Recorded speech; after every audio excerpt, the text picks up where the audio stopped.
एक अमीर लड़का था। उसे एक गरीब किसान के लड़की से प्यार हो गया। लड़की सुंदर होने के साथ साथ काफी समझदार भी थी।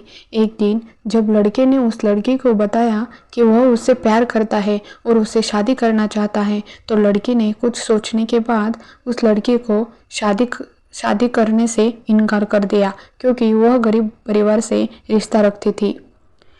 लेकिन कुछ समय बाद जब ये बात उस लड़के को पता चली, तो उसने लड़की के माता पिता से बात की और उस लड़की को समझाया। काफी समझाने के बाद वह लड़की मान गई और दोनों की शादी हो गई। शादी के बाद लड़का उसे बहुत प्यार करता था। दोनों का दाम्पत्य जीवन काफी अच्छा चल रहा था। लेकिन कुछ महीनों के बाद लड़की को चर्म रोग यानी स्किन डिसीज हो गया, जिसके कारण उसकी खूबसूरती ढलने लगी। अब लड़की को यह डर भी सताने लगा कि उसकी खूबसूरती ढलने के कारण कहीं उसका पति उसे छोड़ न दे। लड़की उस चर्म रोग को ठीक करने का हर संभव प्रयास कर रही थी। समय बीत रहा था और लड़की की खूबसूरती धीरे धीरे ढल रही थी। एक दिन वह लड़का एक काम से दूसरे शहर गया। लड़का जब वहां से वापस आ रहा था, तो उसका रास्ते में एक कार के साथ एक्सीडेंट हो गया।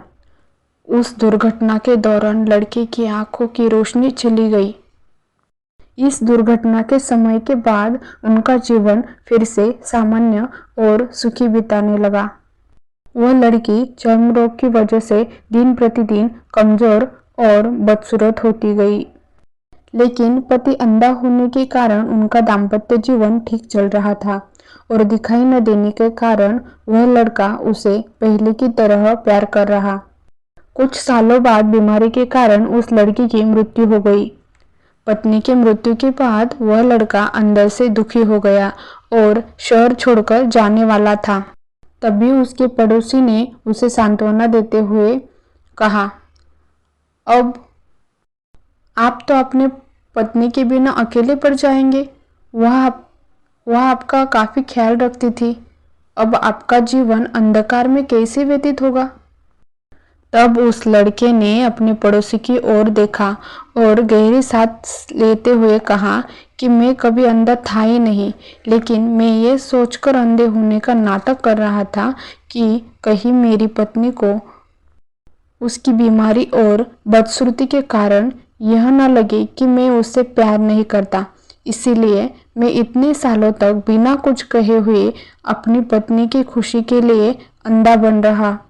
यह बात सुनकर पड़ोसी की आंखों से आंसू छलकने लगे और वह लड़का वहां से उठकर चल गया।